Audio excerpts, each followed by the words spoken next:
2 pitch. A swing and a long drive. Deep left. Way back. Gone!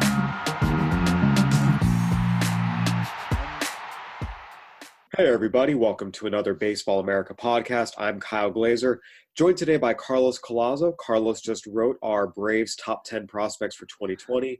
We're here to talk to Carlos about the Braves system. Previously was the number one system in BA's organization talent rankings 2 years in a row. They have since dropped off, but for the right reasons, because they graduated a tremendous amount of talent to the major leagues. Because of that, the Braves are coming off their second consecutive National League East Division title. Carlos, when you look at the Braves right now, organizationally top to bottom, not just the farm system, but big picture, from the outside looking in, it seems like they're in a really good place. How do you kind of assess where they are given all the young talent in the majors and the talent still coming up the system in the minors?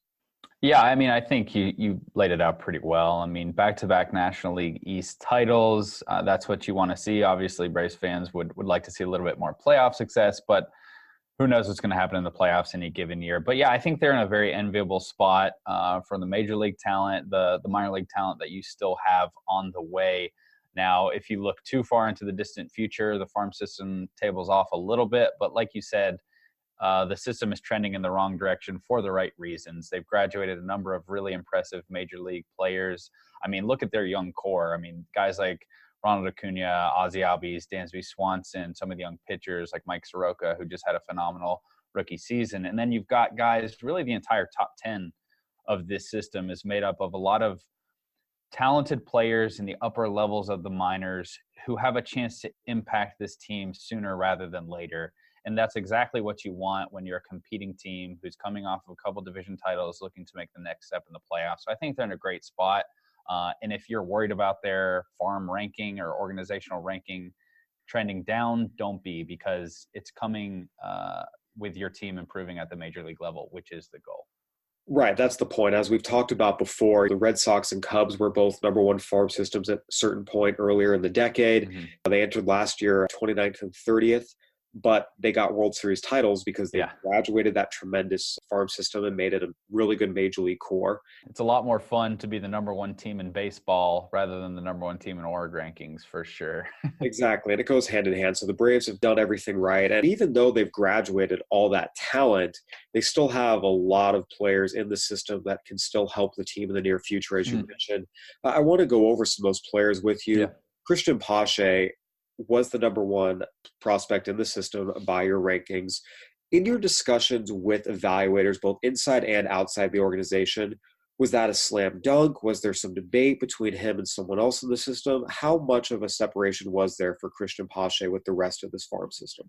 Yeah, I think kind of heading into this, before I really started diving into the system, I kind of expected there to be a little bit more debate than there was between him and kind of Drew Waters. But it really seems like with the steps that Pache has taken in kind of his strength development and just getting more physical and having that translate into the power of his game, that combined with like his standout supplemental tools, premium defensive ability at a premium position, I think that kind of made this a fairly easy call at number one. I think you could probably make an argument for a Drew Waters, but everyone that I talked to really believed that Pache was kind of ahead, just when you look at his outstanding defense in center field, his pure running ability. And again, the biggest thing in maybe upping his ceiling as a prospect are the steps he's taken as a power hitter, because it wasn't, I think it was 2 years ago when we were still waiting for Cristian Pache to hit his first home run. And this year I got some scouts throwing some pretty gaudy numbers on his future power. Now it's tough to kind of assess power in the current environment that we're in. So we'll see what happens with the Major League Ball, and if he's able to be kind of a plus power hitter, which is something that I've had thrown on him, or if he's more of an above average type. But I think just the improvement in that area of his game made this fairly easy. Yeah, you mentioned the power. I went and saw him in the Arizona Fall League last year, and I was impressed with just how big and physical he was, his ability to drive the ball. Saw it this year in spring training as well. The physicality keeps coming. What kind of hitter does he project to be at the end of this?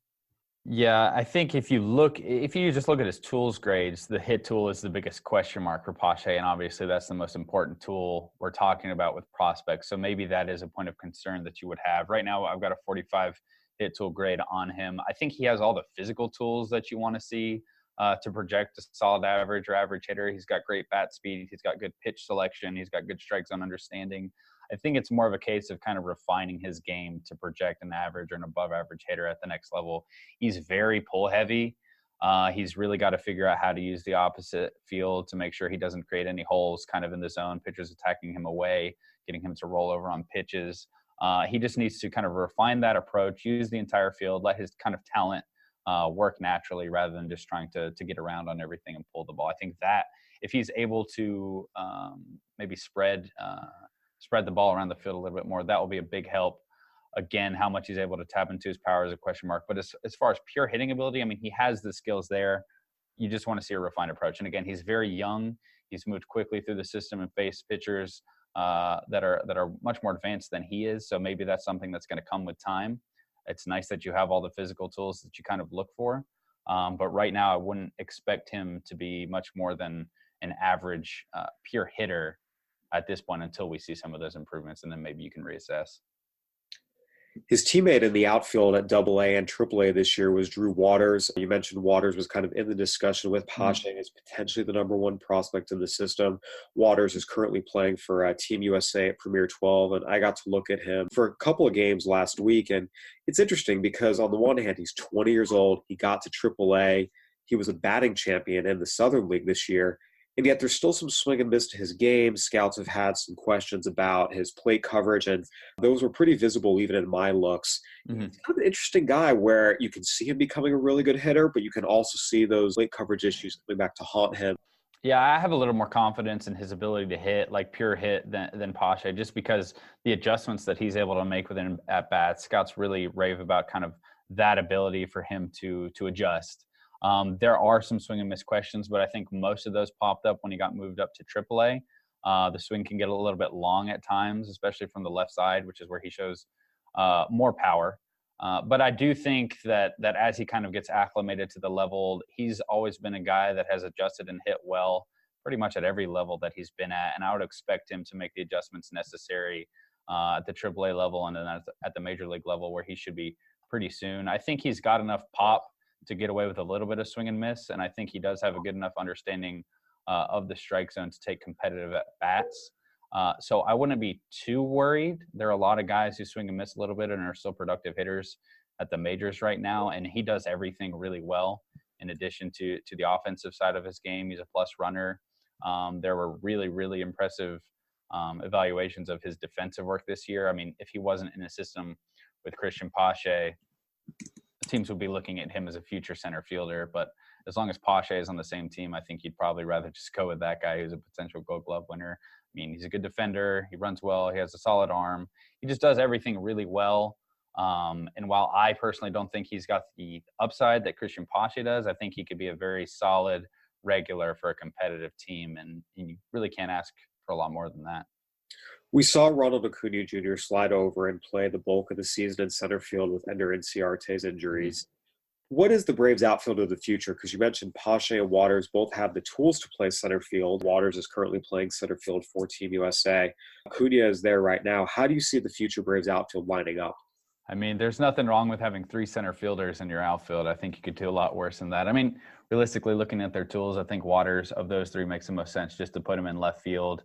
Acuna has a bigger natural arm, so he makes more sense to be in right field. And then you've got Pache, who I really think you could compare him to a Victor Robles type. I mean, he was a guy who was really hyped up for his defensive ability in the minors, entered the major leagues, and he led the league in outs above average. So I think he's got that kind of defensive impact ability. So, I mean, you could be looking at one of the better defensive outfields in baseball when all 3 of these guys are up and playing regularly. One of the best defensive outfields, and all of them can do damage at the plate as well. It's a very, very good place to be if you're a Braves fan. You kind of have a group of pitchers following these 2. You establish these 2 outfielders were pretty much tier 1 of the top 10 prospect list. Each of these pitchers has pedigree, but we haven't seen, at least the ones that have made the majors, show they really, truly belong yet. Kyle Wright and Bryce Wilson have both reached the majors. Both have struggled badly in the majors. They've been there both this year and last year. We saw Ian Anderson get up to AAA. He struggled at that level this year, although so did every other pitcher. Kyle Muller was at Double-A this year, had a really good season. The walk rate was a little higher. We've talked a lot about if you have 4 or 5 good pitching prospects, odds are only one is actually going to make the majors as a starter, and as a successful starter, I should say. What is the level of confidence in each of these pitchers right now? Because each of them at various points have been considered top of the line pitching prospects. They all have top 100 pedigree. But again, we all know history tells us not all 4 will make it. Yeah. What is the confidence level you have in one of these guys or even 2 of these guys becoming true impact major league starters? Yeah, I think the confidence, it probably just goes in the order that we have them. Ian Anderson is the first pitcher that we have ranked, and then Kyle Wright after him at number 4 in the system. And I think those 2, for me, are probably maybe a sub-tier ahead of the rest of the arms that we're talking about here in the top 10. I think I would have them a tier ahead of the Kyle Muller and the Bryce Wilsons of the world. And like you said, with Wright and Wilson, both these guys are going to graduate from prospect status very quickly in the 2020 season. But, you have to be most confident in Ian Anderson, right? He's a guy who we really haven't seen him struggle at the major league level like some of these other guys, although I don't know if it's fair to knock the guys who have pushed up to the major league level. Anderson's stuff at the top end isn't quite what we've seen in the past, but he really didn't need that stuff to really decimate Double-A hitters this year. He had some of the most strikeouts in that league at that level. He's got probably the best command of this group of arms that we're talking about. He's got 3 quality pitches, a plus fastball, above average secondaries. So I think he's a type who could turn into like a middle of the rotation type arm. At this point, I would be wary of putting any of these guys with maybe top of the rotation arms, just with what we've seen of them. But the Braves have a ton of pitchers who are like that number 3 type pitcher who on a good day looks like a 2, on a bad day looks more like a 4 maybe.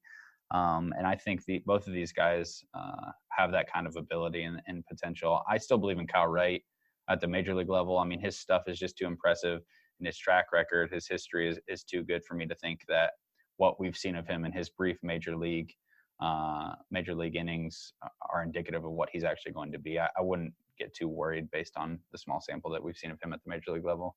And especially when you consider pitchers take longer, we see that over and over and over again. So certainly have a good pool of arms to draw from. Shea Langoliers and William Contreras are 2 catching prospects. Langoliers was a top 10 draft pick this year. Contreras, the younger brother of Cubs catcher Wilson Contreras. How do you kind of stack these 2 up? Yeah, they have some similarities in the sense that they both have really impressive defensive tools. As far as how we stack them up, we obviously have Shea Langoliers ahead of William Contreras, 7 and 8. They're not separated by a ton, but I do think what kind of is the separator here is just the polish that Langoliers has in his game. Arguably the best defensive catcher in the 2019 class, and that's a class that included the number 1 overall pick in Adley Rutschman, who is very impressive defensively. We've got 70 grades on his defense with an easy plus arm. Sophomore, I think he threw out something like 70% of the base stealers that tried to swipe against him, and then he threw out 41% in his pro debut at low Class 8 Rome. So the defensive tools are all there. It's not just throwing ability. He's a great receiver, really good at blocking, and just leading a pitching staff. And I think there was some perception that he was just a defender in the draft and didn't have much in the game offensively. But right now we've got average hitting grades and solid average, above average power grades on him. He's a guy who will definitely have to prove it, but he's got a very solid balanced swing, good eye at the plate. He obviously knows the strike zone. And he's gotten Austin Hedges comparisons before, and I think that's valid. But he has a much stronger offensive foundation in his game than Austin Hedges. So you just look what Hedges has done. He's got a very high floor as a catcher who's got outstanding defensive ability, and that's valuable at the major league level. But if he can hit and be an average hitter, you look at what catchers are doing at the major league level, and he would automatically jump up into maybe like top 10 catchers in the league if he's an average hitter with that kind of defensive ability. Now it's a big if on the hitting. He'll have to prove it, but that's a very solid foundation right there. And then with Contreras, I think you've got a little bit more upside offensively, a little bit more raw power in the tank. He's probably a little bit more athletic behind the dish. He has the defensive tools to be an above average or even plus defender. It's just a matter of consistency and kind of maturing as a player. Sometimes his focus comes and goes, but we're going to need to see probably a little bit more time with him in the minors. I think Langoliers is a guy who can move a little bit quicker. The back of this list, Brayden Schumake, who was the Braves' other first-round pick this year, and then Tucker Davidson, who's been a fast-rising lefty. Mm-hmm. Were there any other guys in consideration, or were these really numbers 9 and 10, and then there was a steep drop-off? Yeah, I don't think the drop off is super steep. I think when I kind of look at this list in tiers, I look at the top two outfielders, then I look at kind of the tier A of the pitchers with Anderson and Kyle Wright, and the tier maybe B with Kyle Muller and Bryce Wilson. After that, I think the Langoliers, Contreras, Brayden Schumake, Tucker Davidson, all those guys fit around with other guys who are considered for the top 10. That would be Patrick Weigel, Gisele De La Cruz, maybe even Michael Harris. But those three guys were definitely considered for the top 10. I'm happy with the guys we put in. I think they're the right players. But it's definitely not some huge drop-off immediately after. As you get further into the system, there is a drop-off, but I think there are a couple players who have an argument. Yeah, and you mentioned there's not a lot of low-level guys in this top 10 or really even the top 15, but developed talent counts a lot more than raw talent. Yeah, I think I tend to agree. I mean, you look at the contracts that some of these young stars at the major league level have signed with the Braves. You've got a lot of team control. You don't need to worry about your core kind of fading anytime soon. I think by the time that happens, those restrictions in your international signings will be up. I mean, you look at the top 10, you mentioned it. Every single player in the Braves top 10 is at least gotten to AA, with the exception of Shea Langoliers, who probably could have been there if Contreras wasn't already in AA. I mean, both those guys needed to get regular innings. So you got a lot of guys at the top that are going to move quickly. But again, the team is so good at the major league level right now. It's not like you're dying for that bottom of the system to be producing major league talent. The top of the system is already doing that. I think you can take some shots on some high upside, maybe riskier type prospects in the draft. We saw the Braves do that this year after the 10th round, a little different selection process at the top of the draft, and some more quick moving college players that you don't typically see from the Braves with some scouting turnover that they had. But yeah, I don't think it's too much of a concern at this point. There are some interesting guys. There's definitely a drop off, but I mean, if you get guys like Bryce Ball, who you're drafting late on day 3, who's one of the best debuts of any player in minor league baseball this year, I mean, those are exciting. And you can dream on some guys who are near the back of this list, guys like Stephen Paolini, who is really kind of an unknown, but is an athletic outfielder out of high school who's got some upside. There are guys that you can look at and get excited about, and know that at the top of your system, you have some basically guaranteed major league players of some capacity that are going to help your team at the major league level now. And that's what it's all about. Carlos, thank you so much for joining us and breaking down the Brave system for us. It's always a pleasure. We look forward to seeing how many of these young players can continue to come up and make an impact for the Braves, and see if they can get another mini dynasty going here into the 2020s. This has been another edition of the Baseball America podcast. For Carlos Collazo, I'm Kyle Glaser. Thanks for listening, everybody.